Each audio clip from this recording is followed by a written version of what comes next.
Welcome to Uncaged in person. Check this out, man. We promised them this week, didn't we? I mean, look, Adam, come on, mate. This is where you should do it. A UFC Manchester, and look where we are. There's going to be people watching this from different parts of the world that have never been to God's country. This is what it's really like. It really is like Coronation Street up here, right? And we're on the roof of Champs Camp, where you train, to bring you a special episode of Uncaged in the preview of UFC 304. Don't forget to like and subscribe the talkSPORT MMA YouTube channel. I'm Adam Catterall. The one and only Mr. Brendan Loughnane is alongside me. And as I said, we're in Manchester on weighing day today. A little bit different. Normally they weigh in at 9 o'clock in the morning. They're weighing in at 3 o'clock in the afternoon. Hitting weight, hitting the scales, everything hopefully is going to be above board and tickety boo, and then they're obviously going to throw down in the early hours of Sunday morning. Would your preparation change if you were to throw down at like 4 or 5 o'clock? Would you change your sleep pattern, or would you just rock and roll it? Do you know what? I am a little bit of an owl, Adam, I'll be honest. I'm a 1 a.m. guy anyway, so it kind of suits me. But I do remember when I fought in Australia over a decade ago now for the UFC, it was like pickup was at 6 a.m. So like, you know, I've been involved in these type of ones where they do move times and it does mess with you, I'll be honest. Listen, you're a fighting man. You're used to rocking and rolling on the cobbles, mate, at 4 in the morning. Listen, when someone's... Back in the day. Listen, what time's Leon's actual fight now? He'll walk at about 5:15, 5:15. Come on, mate. Yeah. That's not easy. It isn't easy, especially when, because there's anxiety and there's, you know, night before the fight, you might not sleep, you might not be able to get your sleep in the afternoon and all that type of thing. Sat in that arena while it's all going off, 1 o'clock, 2 o'clock, 3 o'clock, 4 o'clock. I mean, well, you take Tom, for example, you know, Tom's, you can tell, he's a dad. He's in bed at 9 o'clock, 10 o'clock. I don't know Tom well enough to say that, but just by looking at him, Tom's in bed by 9 or 10 o'clock. So then you put him on at, 4 a.m.? He'll be about 4:30, Okay, so you're putting Tom on at 4. For him, that's a super adjustment. It is. He's probably never seen 4 a.m. in his life. He's probably seen 5 getting up to take the kids to school. That's what type of guy Tom is. Yeah, he's your guy. That is your guy. So, I mean, guys like Tom, it's going to really affect. I mean, you see him now with the petrol thing and having a laugh about it. But in all seriousness, it is hard to do. I was there when Bisping fought Henderson. Yeah, man. And I was yawning my head off by the time he came out. Do you know what I mean? It's not easy. The good thing about 204, which was 2016, is that you had little signposts throughout the whole course of the night which boosted the crowd. Because it can lapse if the fights go long, if there's not the knockouts, if there's not the moments, especially with it being in the early hours of the morning, it can drag. The night genuinely can drag. But if you remember at 204, you had Danny Roberts and Mike Perry knocking 7 bells out of each other, which was an unbelievable fight. Jimmy Manor were knocking out over Simpru. There was loads of little bits along the way to bring people up again before Bisping obviously walked. So I think we're going to get that. We'll get moments along the way. Like Molly's on the prelims. We'll talk about Mo in a minute, who's now on the prelims. There's a couple on there that, you know, they've got to deliver. They've got to deliver them moments to keep the crowd pumping along. Well, one thing I will say, Manchester is used to a lot of fights at 4 or 5 a.m. So he's not wrong. Yeah, listen, that's what time it usually kicks off right there. So the boys will be used to it. But I mean, yeah, from an actual fighter's point of view, it's difficult. It's going to be difficult. Everyone's well prepared. They've had plenty of time. So you know that training through the night stuff. I've been chatting with Mo and other people I know personally, and they have been training through the night. And imagine what you've got to go bed now at. What you got to get up at, like, I don't know, let's say it's 3 p.m. and then start your day at that time. Yeah. We'll see. We'll see if it has any effects on the fighters on the weekend. Speaking of Mo, there's been a bit on social media this week about him and Manel Cap, his opponent, getting into it at the hotel. He loves a little bit of ag, doesn't he? That's the mank in him, I think. I mean, he just wants it, doesn't he? No, I mean, you know, there's been a few back and forth with them two. Mo took it personally, and when he's seen him, he's just not been able to hold it. From what I hear, you know, I don't know the personal details of it, but you know, Mo's got a big fight on his hands this weekend, and it's his time to shine and impress the Manchester crowd. I'm gutted for him because originally when the card came out, his name was on the main card, or what the Americans would class as the pay-per-view part of the card, right? Now, it was never official, but his name was there, and you would think that it would be there because it's two highly ranked flyweights. Highly likely that the winner of this would be next in line for Pantoja, mainly because Pantoja's wiped out the division. He's beaten every man in his dog, so you need some fresh meat for him. I know there's Albazi that we could talk about, and a couple of others maybe, but it's probably these two that would rise and become the next challenger. Then we got told that it's not going to be on the main card. Okay, maybe a featured prelim or something like that. But now we're getting told that it's even further down the card.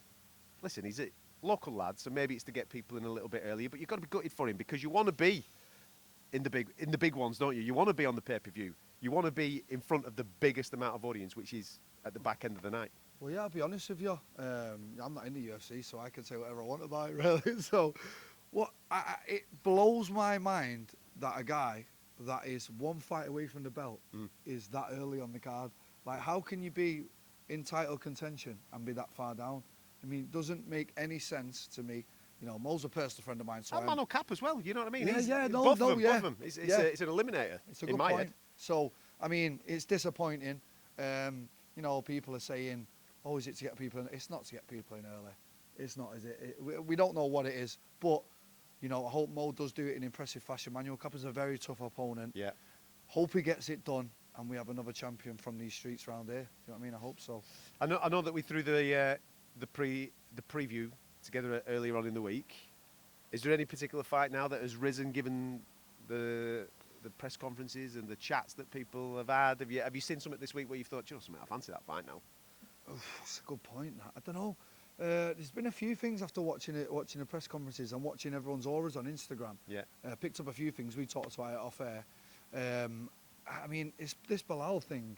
It's blowing my mind. I mean, we're saying, is he convincing himself? Is that what he's trying to do? Or what?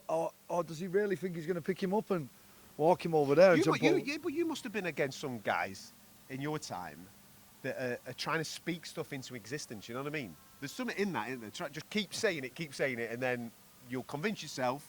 Because at the end of the day, listen, I look at it and I think to myself, there's no way that you're picking Leon Edwards up, walking him across, chatting to his family and friends, dumping him and all that. That's just not going to happen. And his brother. That's just not. You're not going to jump the cage or any of that, right? That's what's going on in my head. But that doesn't matter.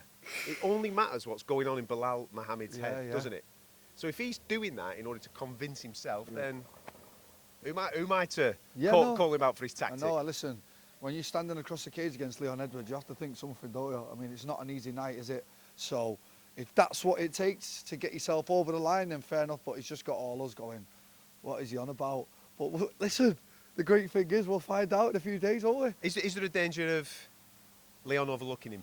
You know him well. You train with him. Yeah. And in his last three, for example, Leon, he's always been working towards the crown, right? Yeah. So there's motivation there. Yeah, I've got to win this. I've got to win this. I've got to win this. Then you get to the title fight. You fight the pound for pound number one at the time, Kamaru Usman. Listen, you know the task. You know what he's doing. You beat him. Everybody says it's a lucky shot, mate. So you've got to go again. Then he puts on a bit of a clinic. Yeah. Colby Covington.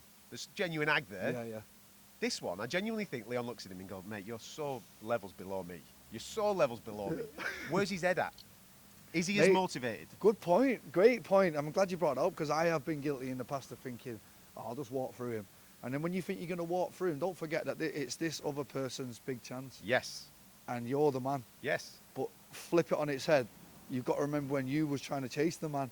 And you've got to keep that same mentality all through being a champion. And it is difficult to do. And I can see Leon's cerebral approach, but then I seen the shape that he was in.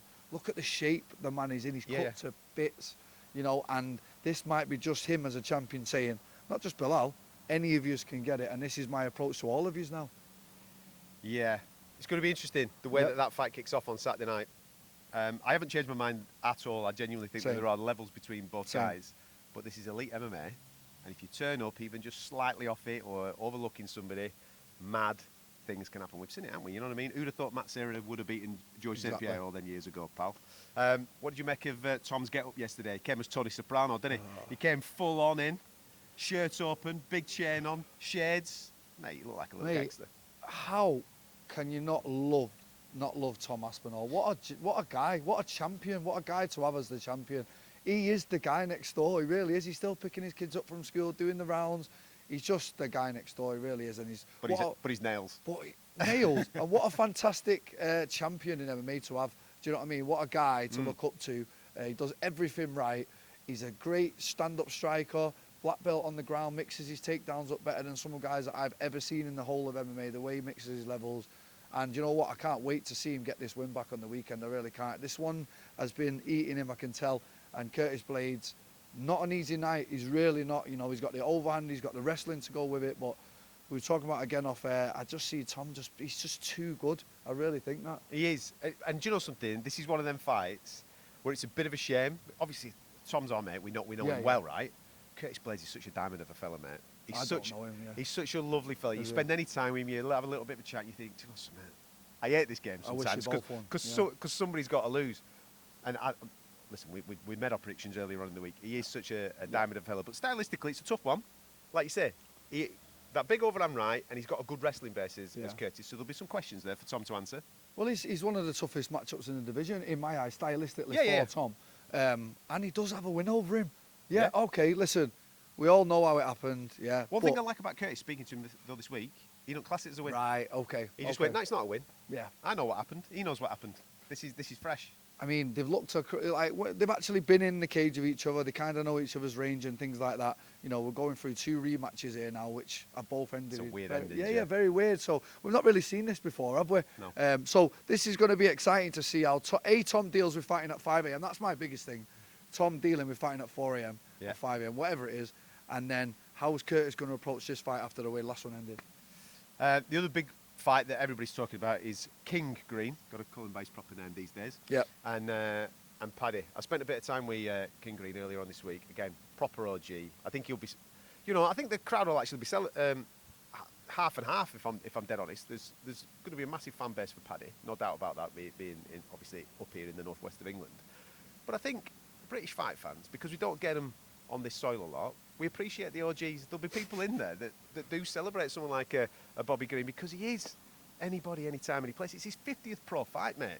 No, he's an OG, mate. And listen, Proper. Look at the list of the people he's fought. He's not even a guy that has just gone like, barely fought this guy, fought that guy, stayed around in the UFC. No, he's fought everybody and anybody. He has it with anyone. And this is a tough night, the toughest night Paddy's going to have in his career so far.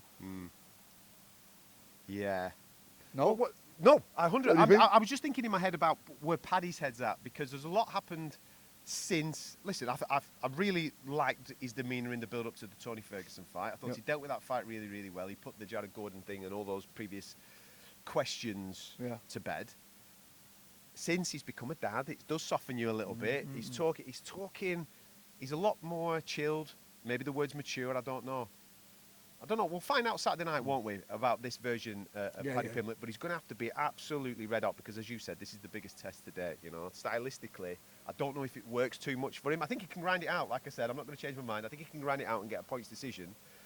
But if he stood there with his chin in the sky, mate, this guy will catch it, because he's got some nasty hands as Bobby Green. Well, here's the thing. Paddy's very used to getting in people's heads. Constantly, bang, bang, He's bang. not done too much of that this week, has he? And Bobby Green don't give. He's not done any. Yeah, and Bobby and Green. Then you've got Bobby Green. Maybe he just realises that he can't do that with Bobby Green, because he don't care.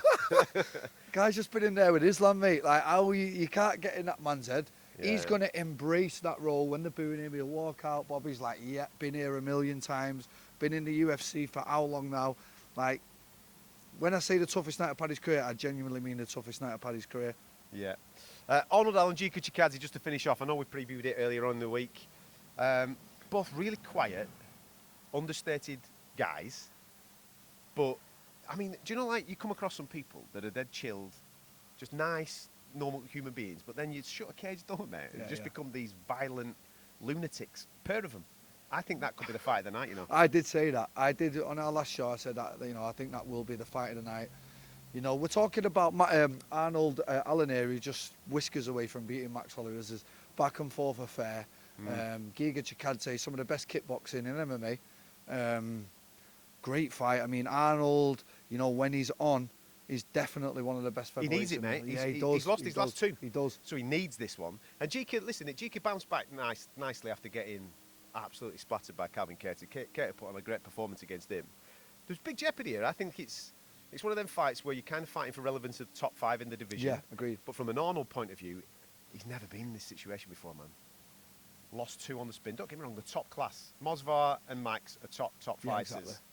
But he needs this. Mosvar is a spoiler, though. Yeah. He's one of them guys that can make you look bad. Anyone could look bad against Mosvar. So I don't take too much from that fight, I'll be honest. He's like that guy in the division that will just make you look like that. Giga's a different threat. He's going to stand there and he's going to You're have gonna it have a with fight. you. You're gonna have a fight. There's And no takedowns here, mate. the last time he did that, who was it? It was, you know, remember when he fought Dan Hooker and he actually came out Arnold. Yeah. And if he comes out like, if that version of Arnold shows up, which I think it will, Yeah. that's what I'm talking about, a barn burner. Yeah. Could be a cracker, man. Yeah. What are you doing with the rest of your day today? How many training sessions have you got going on today? Do you know what? I took a little quiet day because I thought I'll make the most of this. I was trying to rush you, make sure you're in. I want to train. I said, you know what? I'm going to take the morning off and get the best out of this because you know what? This deserves it because it's UFC Manchester this weekend. Look at this. Sun's out as well, mate. Your kids Well, he's come back now. The sun is shining on the righteous. There Yeah. you go. Make sure you like and subscribe the channel. There's plenty of stuff coming your way. We're going to head off to the weigh-ins, and hopefully we're going to be getting some famous names on the talkSPORT MMA YouTube channel. Volk's in town. Nice. Yeah. Mate. Yeah, go on the Volk. Mate. Go on the Volk. He's- Welcome to Manchester, lad. That's it. Alexander Volkanovski in town. Hopefully we'll Legend. get him on the channel a little bit later on. Like and subscribe, and make sure you come back on Sunday for me and him reviewing everything that happens at UFC 304.